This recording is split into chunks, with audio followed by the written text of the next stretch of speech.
berdebat dan juga berpuisi cukup indah sekali, seolah-olah mereka lahir di sini.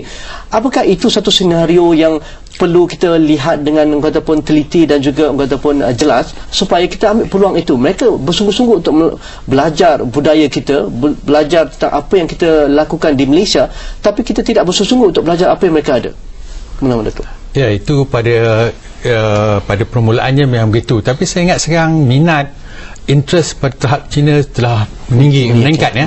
Bukan di Malaysia saja, saya ingat di seluruh dunia. Seluruh dunia sekarang kita dapati minat untuk belajar bahasa Mandarin. Di merata-mata di Amerika, di Europe, di Afrika. Bukan kelas kan? Juga di China Today ramai pun untuk luar negeri yang ini termasuk dari Malaysia. Jadi dari Malaysia pun minat untuk belajar, untuk mengenali China lebih dekat telah begitu tinggi. China sendiri telah menubuhkan satu institut namanya Confucius Institute untuk membantu pelajaran Mandarin. Ini terbuka kepada semua. Sekarang juga ramai juga orang Melayu sendiri yang berminat. Cucu-cucu mereka dihantar di sekolah Cina. Dan juga masa summer camp mereka hantar untuk universiti untuk 3-4 bulan. Saya ingat minat tu sudah timbul sekarang. Dan juga banyak yang melancong dan melawat sendiri. Ada juga yang pergi sebagai backpackers. Saya tahu ramai orang muda Melayu yang sengaja pergi sendiri untuk melancong, untuk mempelajari. So daripada situ saya ingat ini akan dapat memperkenalkan negara China kepada rakyat, di peringkat rakyat, untuk kita mengenal budaya ataupun nilai dan juga cara hidup suatu bangsa itu ataupun suatu tamadun itu adalah yang terbaiknya adalah di institusi pendidikan, universiti misalnya. Dan kita tahu hari ini kalau ikut ranking dunia pun dah mula banyak universiti-universiti China dah memasuki ranking yang terbaik, yang teratas, 100 teratas dan sebagainya. Dan kita tahu juga China, kerana mereka concern ataupun mereka prihatin terhadap kualiti pendidikan, mereka buka ranking mereka sendiri yang diiktiraf di seluruh dunia. Dan sebagai Malaysia pun termasuk dalam kategori-kategori tertentu, supaya kita dapat balance daripada Eropah punya penyerapan dan juga Asia punya penyerapan. Bagaimana kita mengambil peluang itu? Kerana kita tahu University of Beijing misalnya, kita ada universiti yang hebat di Malaysia, University of Malaya, University of Kebangsaan dan sebagainya. Bagaimana relationship ataupun hubungan dua hal antara budaya akademik ini boleh dipertingkatkan misalnya? Contoh pertukaran di bidang pelajaran merupakan satu pilar, satu asas untuk mendekatkan rakyat daripada peringkat muda. Jadi langkah kerajaan baru-baru ini mengiktirafkan beberapa universiti di China merupakan satu langkah yang pada pendapat saya yang positif, yang akan dapat mengeratkan lagi hubungan ataupun pembinaan jalinan persahabatan dan juga perkenalan melalui pelajaran. Saya ingat dengan ini banyak peluang lagi terbuka untuk pelajar-pelajar kita belajar di sana, bukan juga pelajar Malaysia Cina, tapi pelajar orang Melayu sendiri. Sekarang yang saya difahamkan ada 200 orang pelajar Melayu yang belajar di Beijing Foreign Study University khusus dalam bahasa Mandarin.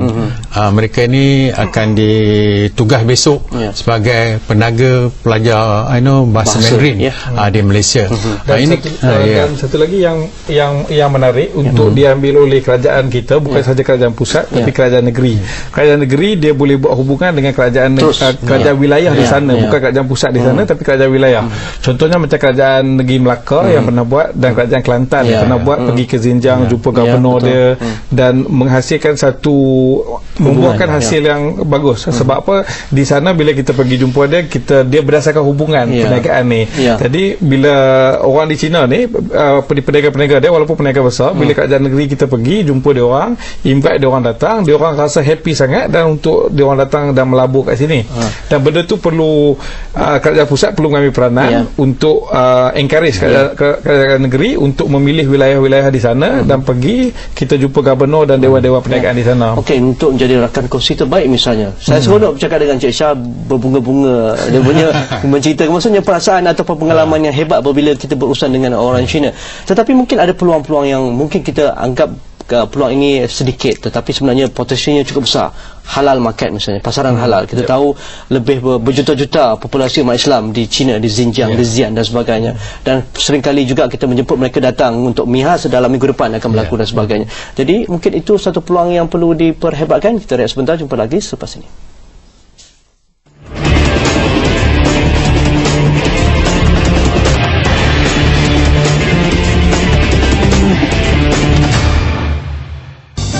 every Monday. Want to know what it's like to run your own business and become your very own boss? How do you do it? How I do it is I don't want to waste my time. How much capital do you need? We have a zero A&P budget. What is today best business practice? You open the shop at 7 in the morning, you close the shop at 11 at night, you are there. So join me, Ben Ibrahim, as we answer all these questions and much, much more right here on Entrepreneur every Monday night at 9:30 p.m. only on Astro One. April, filem-filem yang pasti mengukirkan senyuman, kemanisan bercinta kekasih muda, Millie dan Nathan. Lakonan hebat Jack Black dalam Rewind videos a la carte. Be Kind Rewind, Kembara Galaksi Angkasawan Chimpanzee, Space Chimps. Kisah 3 pelajar silat Daddy Do. Senyum Sabtu, jam 2 petang di Astro Citra. Untuk melanggan, sila tekan butang merah di saluran 130.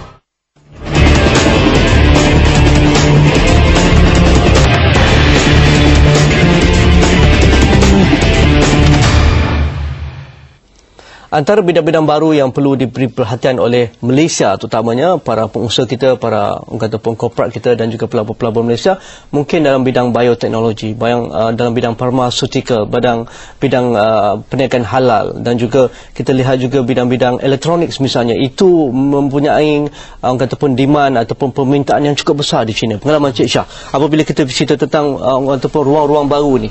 Okey, saya minat bercerita mengenai pasaran halal di China lah. Pasaran halal di China, orang-orang di China ni dia terlalu maksudnya orang-orang Islam dia bangga dengan orang Malaysia sebab dia rasa satu pertalian yang agak rapat dekat. Sebenarnya kalau kita pergi sana di masjid-masjid ada gambar Tok Imam dengan PM kita yang pergi melawat sana di restoran-restoran begitu nampak menteri-menteri besar gambar dengan tokoh-tokoh restoran kan. Okey, dan saya nampak di China di sebelah pantai timur dia ada Shenzhen sebagai pintu masuk ekspor barangan dan sekarang ni tengah development di bahagian Kashgar. Kashgar ni di wilayah Xinjiang dan di wilayah Xinjiang ni kalau kita tahu beberapa tahun lepas banyak terjadi rusuhan. So bila jadi rusuhan apa semua kerajaan China bagi perhatian dan kerajaan China ambil Guangdong ni provinsi yang yang mempunyai Guangzhou. So untuk jaga provinsi Xinjiang ni. Okey, so dia orang akan develop satu bandar dipanggil Kashgar dan Kashgar ni akan jadi pintu masuk keluar untuk mengeluarkan barang-barang dari China ke Rusia dan wilayah-wilayah lain seperti Uzbekistan, Kyrgyzstan, Kazakhstan, satu lagi Turkmenistan. Okey. So wilayah-wilayah ni semua wilayah Muslim dan wilayah halal dan dia orang pun semakin dekat ke arah Islam. Jadi dia orang pun tengah mencari produk-produk halal ni. Jadi kita di Malaysia punya peluang yang sangat luas lah di situ. Kalau kita fokus kepada Kashgar sebagai satu wilayah, sebagai satu bandar untuk kita pergi ke sana dan buat bisnes untuk pasaran halal. Contoh-contoh pasaran halal supaya kita ataupun tidak terperangkap dalam pasaran yang sudah ada dilakukan oleh orang lain misalnya. Kena pasaran halal cukup besar.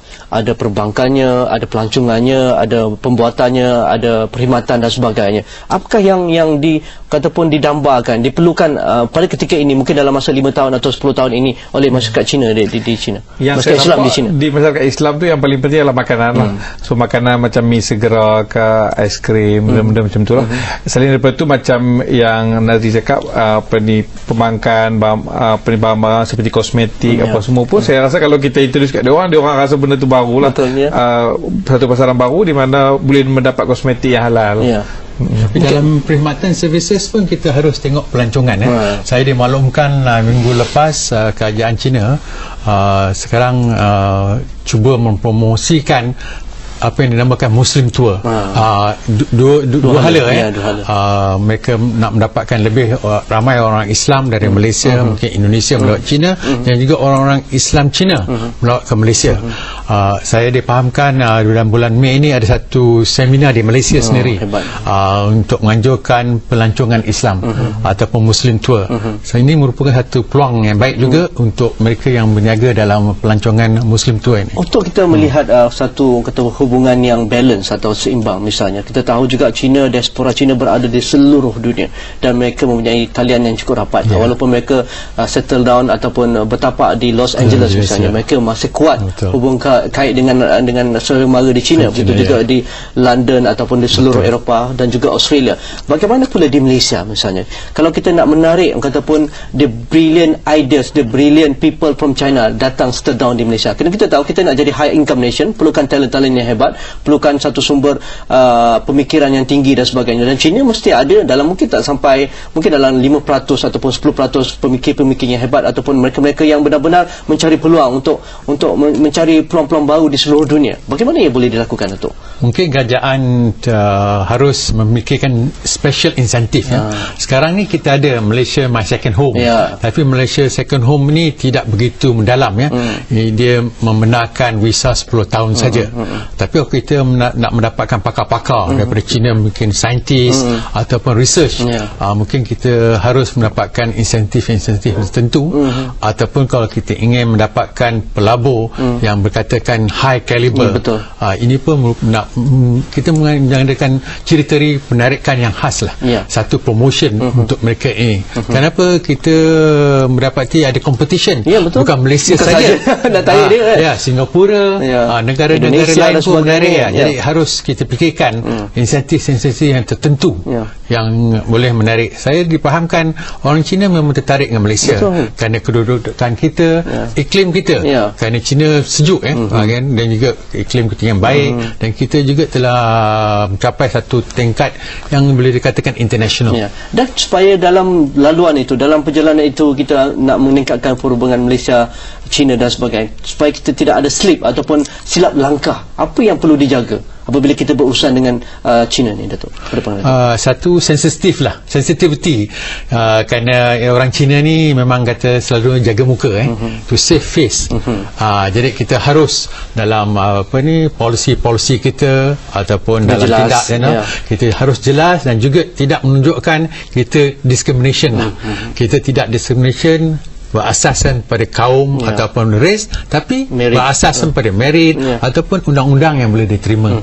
Jadi kita macam terbuka lah. Pandangan Cik Shah dalam 30 saat. Saya nampak cuma kita kena tunjuk bahawa kita mempunyai peluang yang luas untuk orang Cina di Malaysia pun. Seperti yang Datuk beritahu, kita tak nampak ada diskriminasi, dan sebenarnya perlu penerangan yang jelas lah mengenai apa polisi negara kita, dan macam mana keterbukaan kita, dan macam mana kita welcome dia orang untuk datang sini. Sebenarnya peluang banyak melalui program transformasi kerajaan misalnya, program transformasi ekonomi dan sebagainya. Saya rasa itu peluang-peluang yang perlu diberi perhatian untuk kita menarik pelaburan dari China dan juga pelaburan Malaysia masuk ke China secara terus dan sebagainya. Terima kasih kepada Datuk Abdul Majid Khan, Presiden Persatuan Persahabatan Malaysia China, dan juga Cik Syajuddin Jalil Kamaruzaman atas masa yang diberikan. InsyaAllah kita panggil lagi untuk bincang lagi mengenai China dan Malaysia ni. Jadi jika ada sebarang pandangan anda, hantarkan ke Facebook kami, ke Twitter kami, dan juga ke email kami. Sekian, Assalamualaikum. InsyaAllah kita jumpa lagi. Terima kasih.